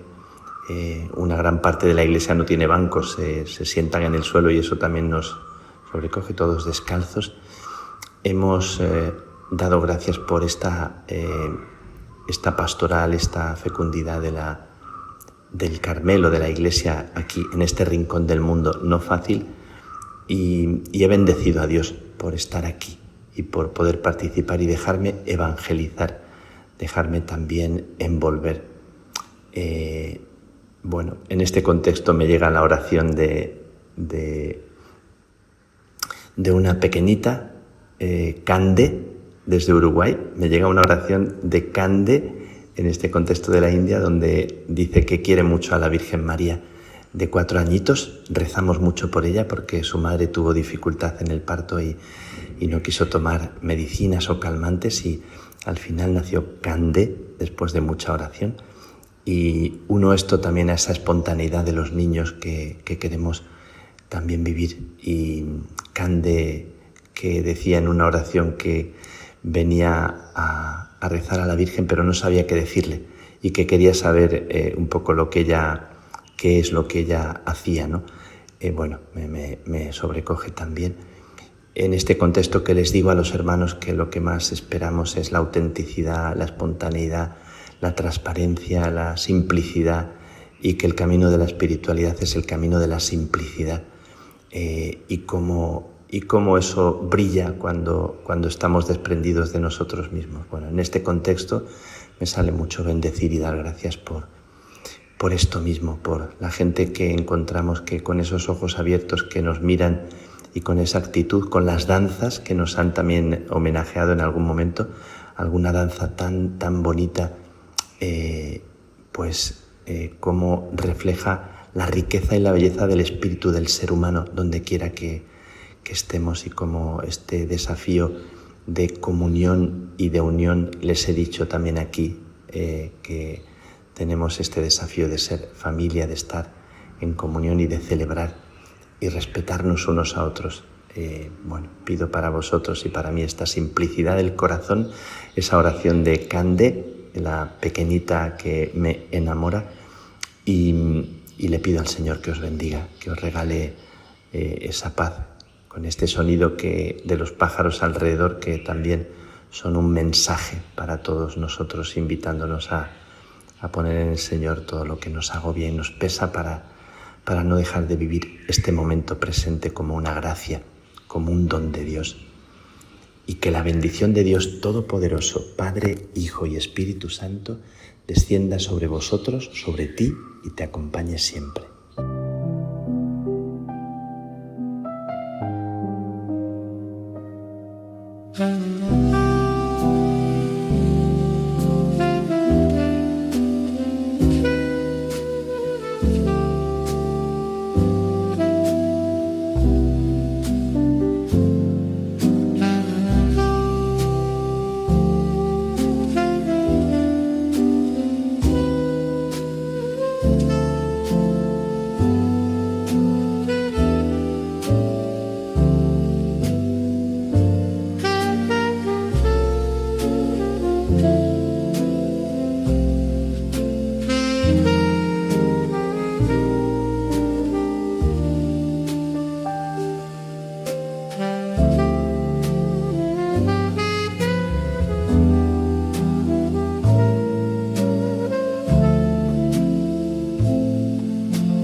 En Jesús en su tierra, Cayetana Jairi Johnson nos explica los antiguos ritos funerarios que nos ayudan a entender lo que hoy celebramos.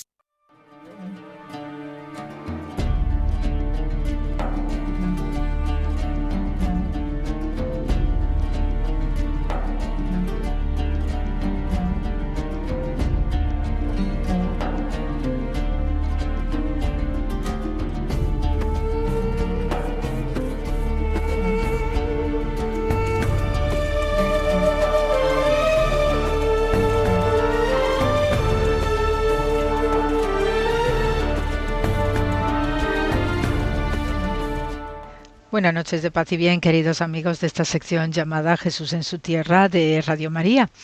Y bien, pues arrancamos esta semana pues el nuevo mes de noviembre y tiene una, digamos, relevancia muy particular porque suele estar asociado ya desde los primeros días del mes, las fechas del 1 y el 2 de noviembre, con el mundo de los santos y el mundo funerario en particular. Y de hecho, a lo largo de todo el mes de noviembre, pues se suele considerar pues un mes que dedicamos al recuerdo de nuestros ancestros, que aunque se les debe recordar todos los días del año, pero en particular el mes de noviembre hay una atención especial porque también el mes de noviembre, puesto que ya es un mes que refleja lo que es el recogimiento de lo que es el frío, el recogimiento de una mayor oscuridad ante la luz, ya que estamos ante la antesala de lo que va a ser el invierno, pues se refleja esta situación y estas actitudes propias de lo que es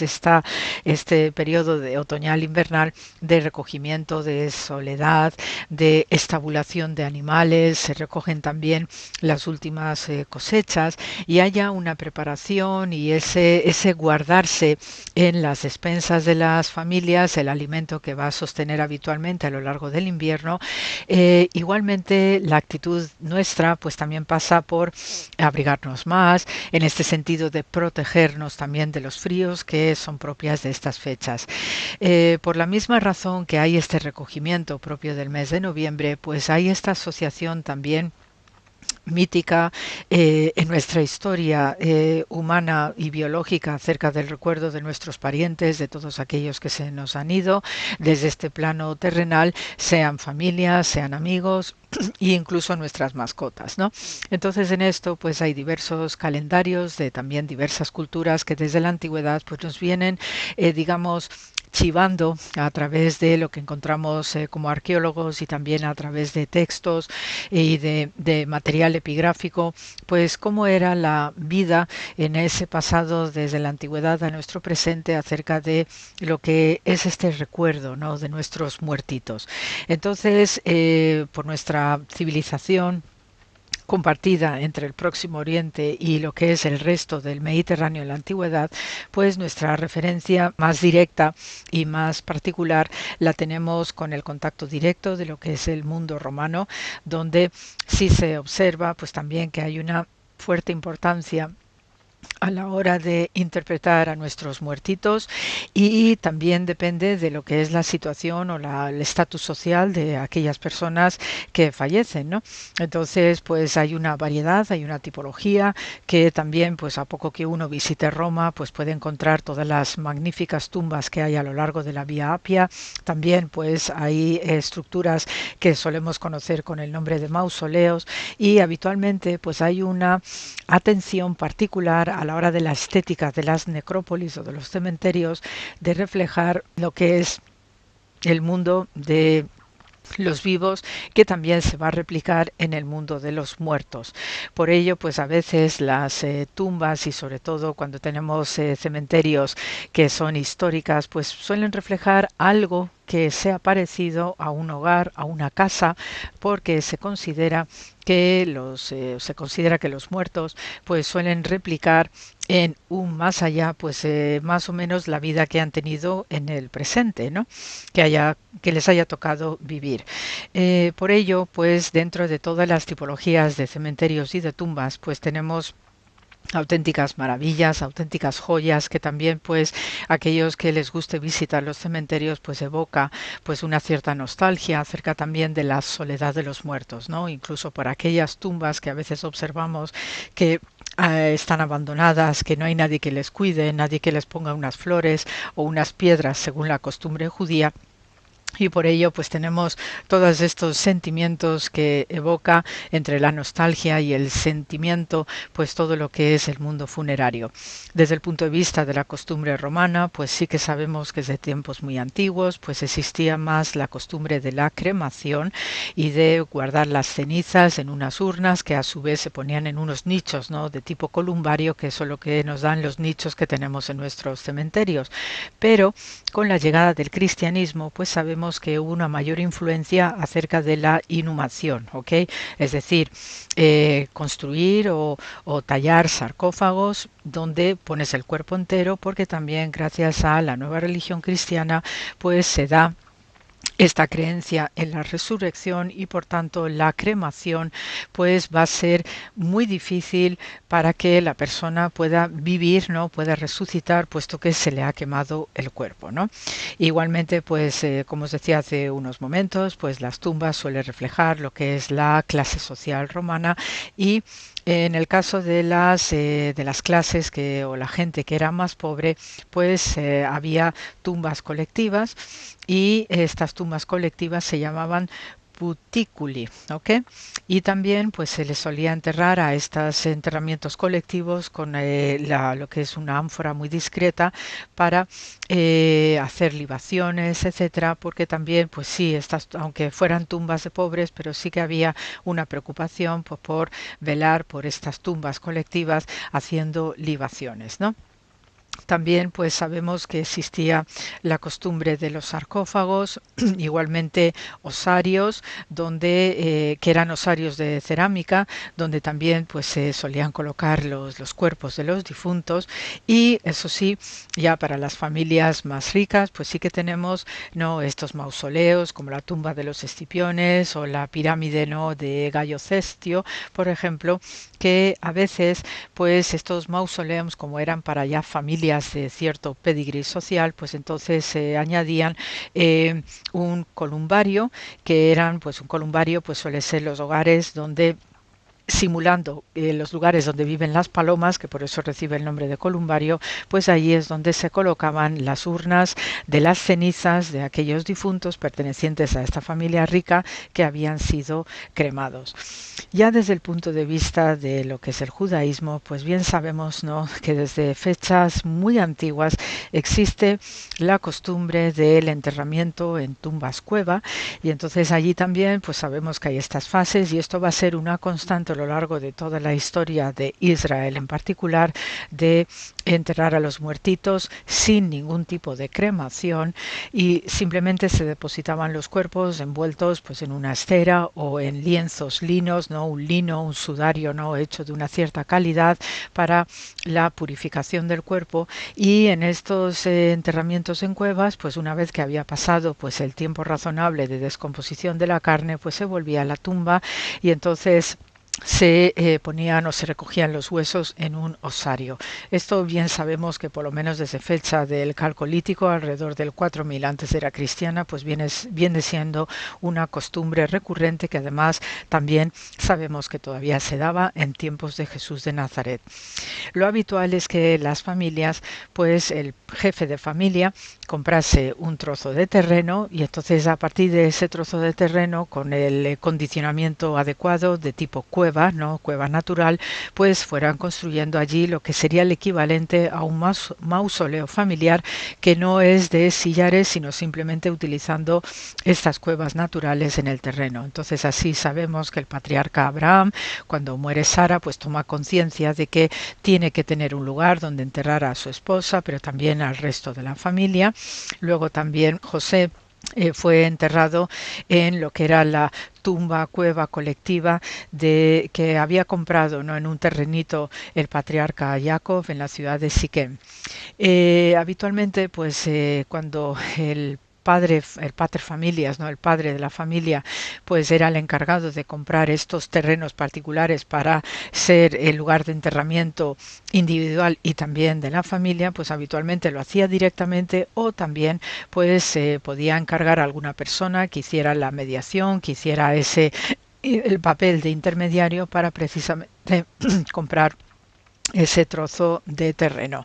Entonces habitualmente la configuración de estas tumbas en estos trozos de terreno de manera natural en las cuevas, poco a poco con el tiempo, y especialmente a partir de la Edad Media, sí que va a tomar la forma de lo que es el cementerio típico que nosotros conocemos, ¿eh? Entonces, al igual que los romanos que enterraban a sus personas en las vías principales de acceso a la ciudad monumental de Roma, por poner un ejemplo de nuevo con la Vía Apia, pues también los judíos tienen la tradición y la costumbre de no mezclar el mundo de los vivos con el mundo de los muertos, y también pues sus tumbas y compradas en terreno pues estaban fuera de las ciudades, e igualmente con el tiempo, cuando se consolida esta idea de cementerio judío, pues van a estar también localizadas fuera de las ciudades, ¿no?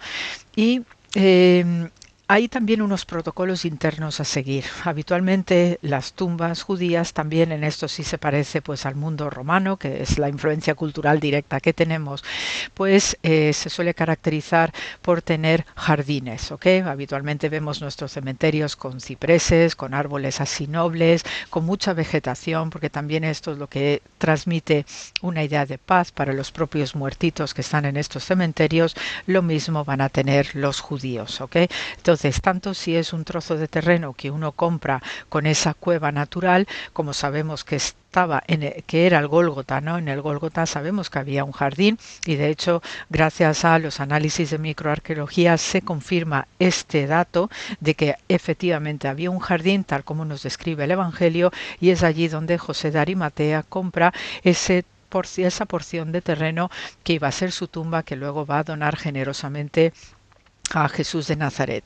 Entonces, en estos protocolos no solamente debe haber un jardín precioso, ¿no?, que evoca también a estos aspectos de la creación de Dios, ¿no?, con la vegetación, árboles, plantas, ¿no?, que transmiten paz y serenidad, sino que también hay una serie de protocolos acerca de cómo enterrar las personas, ¿no? Entonces, es muy importante que los matrimonios estén enterrados juntos. Bajo ningún concepto en el judaísmo una mujer debe ser enterrada cerca a un hombre que no sea su esposo, ¿eh? Sí puede ser enterrada cerca de un hermano, de un tío, es decir, parientes, ¿no?, de forma consanguínea, pero nunca al lado o cerca de un hombre que no sea su esposo, ¿no? También, pues en el caso de que hubiera varios matrimonios, porque hay viudedades por medio, entonces sí también se contempla que las personas viudas vayan siendo enterradas lo más cerca posible y por orden de matrimonio de aquellos cónyuges, ¿no?, que han sido viudos o viudas. Entonces también pues hay una especie de orden, de turno acerca de los enterramientos en función del número o del orden de matrimonio, ¿eh? También cuando hay muerte o mortandad de parientes de tipo niños, de tipos adolescentes, pues también se procura enterrar cerca de lo que es el ámbito de lo que va a ser la tumba familiar, porque habitualmente pues uno, por ley de vida, sabe muy bien que los padres deben morirse antes que los hijos, pero en el caso de que se dé al revés, entonces sí se procura reservar los espacios, coordinar los espacios de manera suficiente para que esos niños que han muerto antes que los padres pues vayan luego sus padres a ser enterrados en la proximidad, ¿no? Entonces, también pues cuando hay cuestiones, que esto era también muy habitual en el pasado, que hubiera matrimonios interreligiosos, pues también se contemplaba pues la posibilidad de enterramiento en un cementerio judío o en un cementerio no judío. Entonces eso ya pues en la antigüedad se procuraba que la parte del matrimonio que no era judío pues se intentaba que fuera enterrado en la parte judía de un cementerio. Otra cosa es que hubiera alguna petición expresa por el cual pues aquellos cónyuges, ¿no?, si la parte judía quiere ser enterrado en un cementerio y propiamente judío y la parte no judía en un cementerio que no sea judío, pues ahí sí se podía presentar algún tipo de complicación, porque según la ley judía pues entonces es obligatorio que el matrimonio esté enterrado junto, perdón. Otra cosa es que por ejemplo hubiera falsas conversiones, y entonces en esto el judaísmo sí que proscribía de una manera categórica que el falso converso bajo ningún concepto debía ser enterrado en un cementerio judío. También hay una clara distinción entre pues los condenados a muerte, entre aquellos que han estado encarcelados con una pena durísima, ¿no?, de cárcel, que después fallece.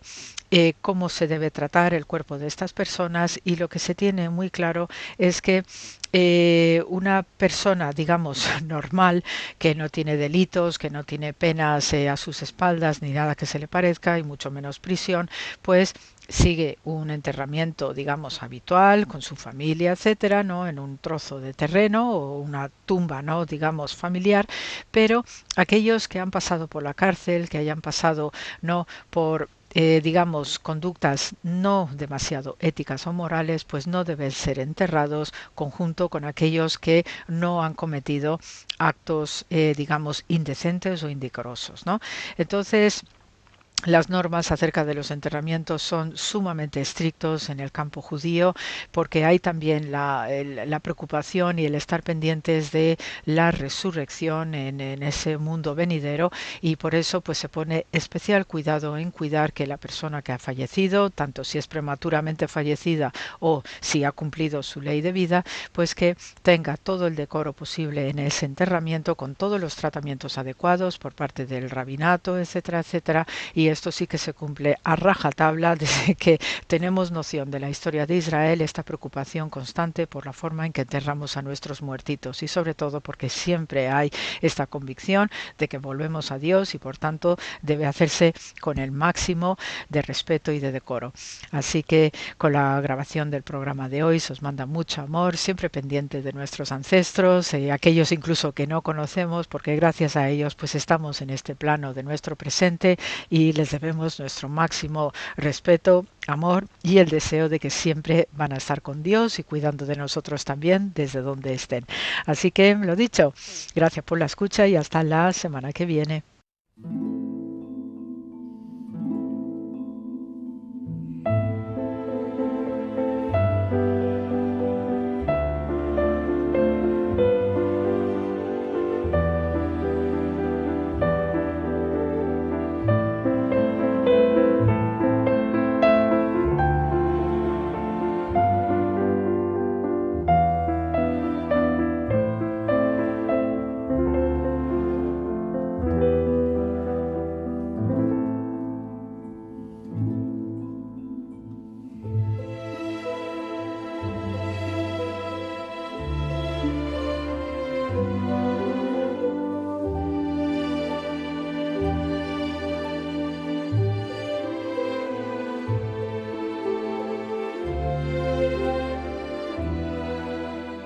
La hermana Carmen Pérez y José Manuel Palomeque dialogan sobre cómo Dios se hace visible en la historia, en hombres a través de los cuales puede ser reconocido, en Entre tú y yo.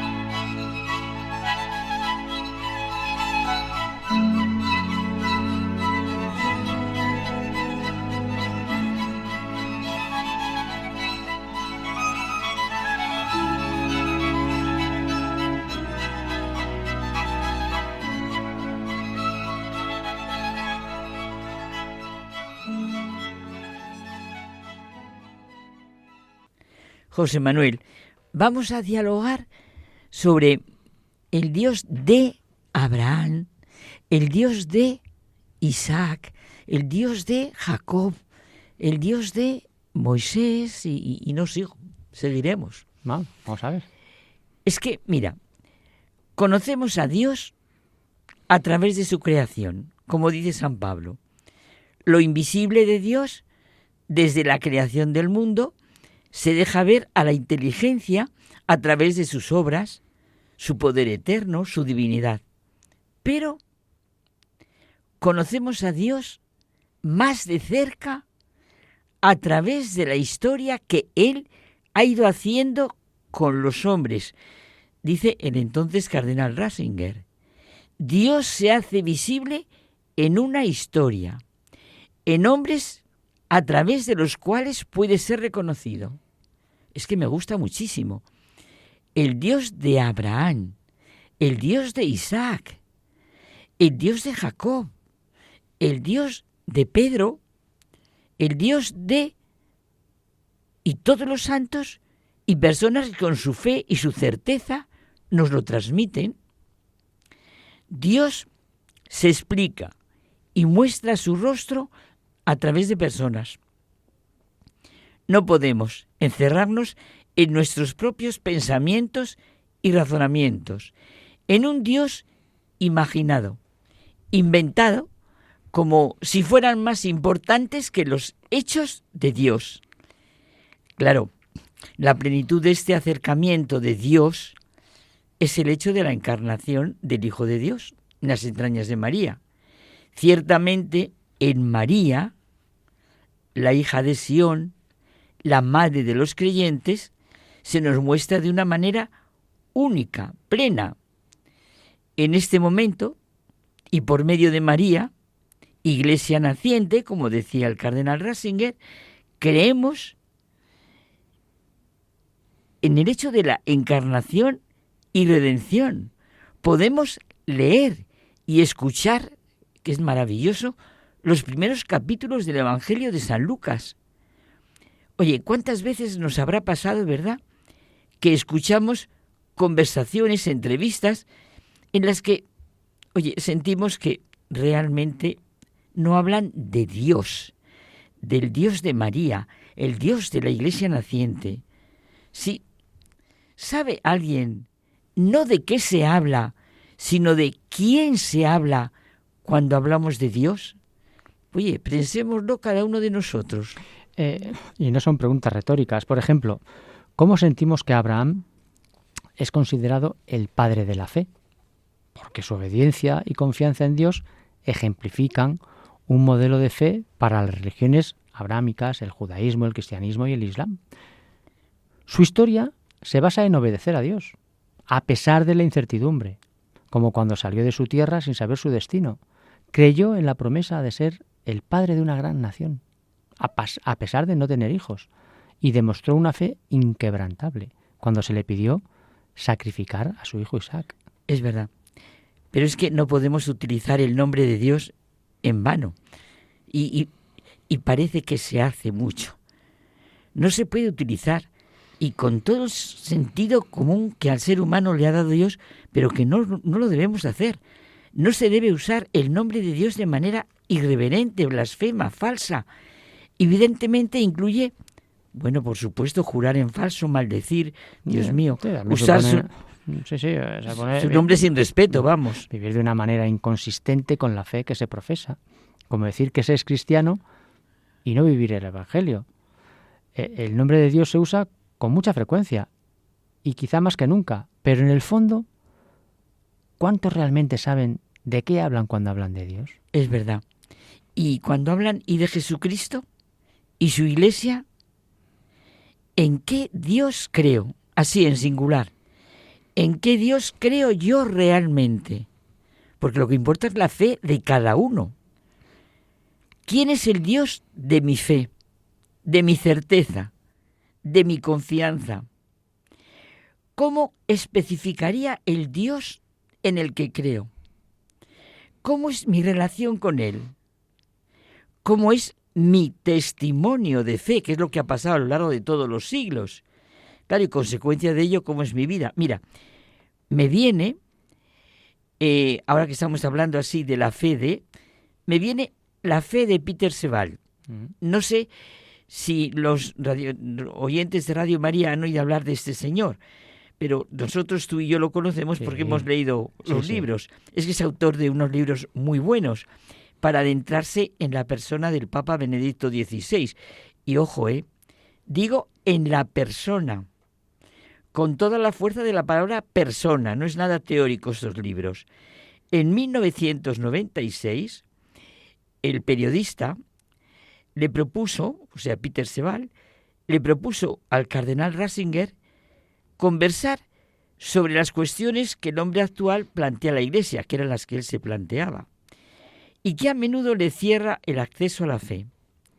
Es muy bonito porque eran preguntas en el fondo personales. De estas conversaciones surgió un libro, Sal de la Tierra, que tuvo, un eco asombrosamente positivo. El periodista vuelve con una nueva proposición, una segunda ronda de conversaciones en las que se le esclarecieran a él, en realidad, lo buscaba él, las cuestiones de la fe, que realmente a muchos cristianos les parecen una selva tan impenetrable, que apenas son capaces de orientarse en ella. Además es que después de bastantes dificultades que tuvieron a la hora de elaborar el libro, por falta del tiempo del cardenal, del entonces cardenal Ratzinger, quedó, despejado el camino para esta segunda ronda. Entonces se marcharon juntos, el periodista y el cardenal, al monasterio de Montecassino, que no sé si tú has estado. Yo no. Pues es maravilloso. Está ahí en un alto, es impresionante. Y según palabras del mismo Ratzinger, la tranquilidad del monasterio, el ambiente de oración y la celebración respetuosa de la liturgia les ayudaron mucho. Claro, como tú lo has vivido, lo sientes. Y de ahí nació, en el año 2000, el libro Dios y el mundo, una conversación con Peter Sival. Y es un libro maravilloso. Sí. Oye, y en 2006, Peter Sival escribió: Mi vuelta a Dios, cuando comencé de nuevo a pensar en Dios. Él mismo dice, el periodista dice, que abandonar la Iglesia, que desde hacía muchos años, le parecía vacía y reaccionaria, no es fácil. Pero regresar es mucho más difícil aún. En ese mismo año escribió Benedicto XVI, una mirada cercana. Qué bonito, estamos hablando de el Dios de Benedicto, el Dios de Peter Sival. Y en el 2007, Una vida para la Iglesia, Benedicto XVI, pues escribió esta. Las obras de este periodista, como decimos, son respuesta a sus propias preguntas. Él siente que en la sociedad, en un plazo de tiempo muy breve, se ha sufrido una especie de ataque nuclear espiritual, una especie de Big Bang en la cultura cristiana que hasta entonces constituía el fundamento de la vida. Y dice, aunque muchas personas no nieguen a Dios, pocos cuentan con que ejerza un poder sobre el mundo y pueda hacer algo de verdad. Todo lo que venimos describiendo al final le llevó a tomar conciencia de que tras el entramado de liturgia, rezos, preceptos, debía existir una causa, una verdad, alguien, un Dios creador y redentor. Los cristianos que tienen realmente fe en Cristo sienten que no siguen, como dice San Pablo, unas historias inteligentemente inventadas. Él contemplaba la Iglesia a su alrededor, pero era incapaz de descifrar nada. El auténtico sentido del conjunto se le ocultaba tras un muro de niebla y se atrevió a preguntar y a preguntarse: ¿sabe alguien de qué habla cuando habla de Dios y de la Iglesia? Qué pregunta tan bonita. ¿Es Cristo de verdad el Hijo de Dios que nos trajo la redención? ¿De qué Dios se trata? ¿Un Dios bondadoso que nos ayuda? ¿Qué propósitos alberga respecto a las personas que pueden incluso caer víctimas del poder del maligno? ¿Para qué estamos aquí? ¿Qué hay de los mandamientos? ¿Siguen siendo válidos hoy? ¿Qué significan los 7 sacramentos? ¿Se oculta en ellos, según se dice, el plan de toda la existencia, nuestro plan vital?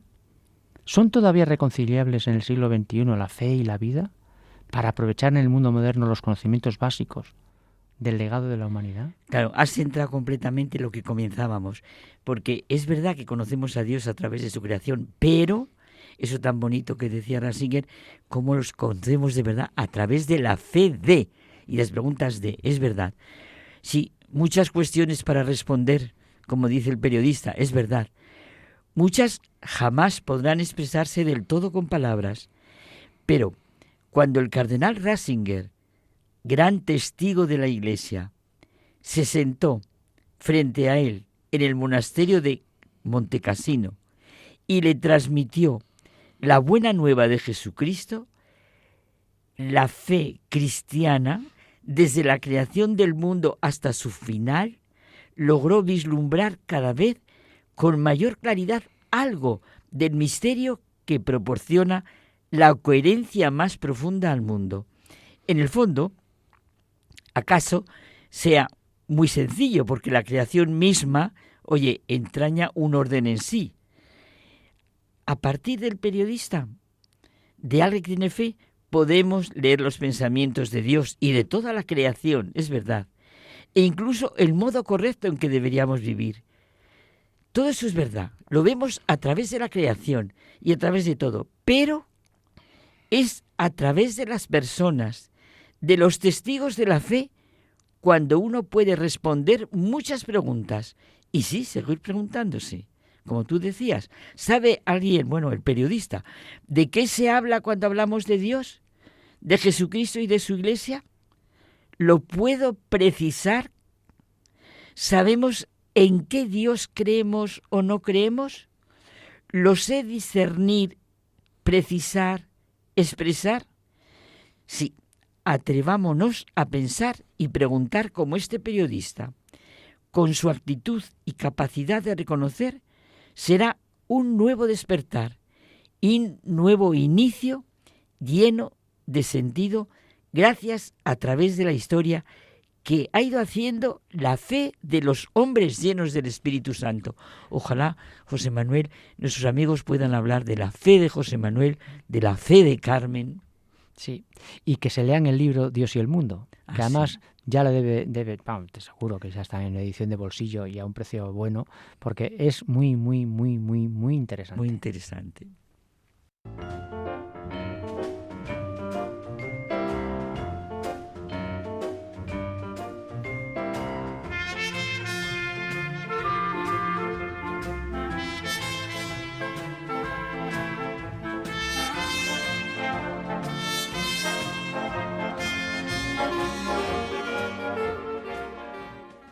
Nos despedimos hasta el próximo programa. Ya sabéis que podéis escribirnos a una dirección de correo electrónico de muchagentebuena@radiomaria.es y además descargaros nuestros podcasts en la página web de Radio María. Os deseamos una feliz semana.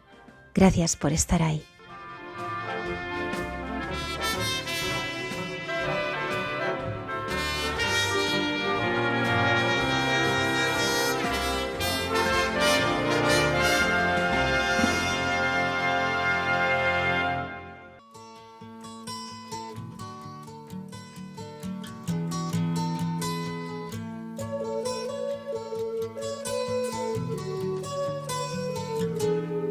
Han escuchado en Radio María Hay mucha gente buena, un programa que dirige Almudena Delgado. It's all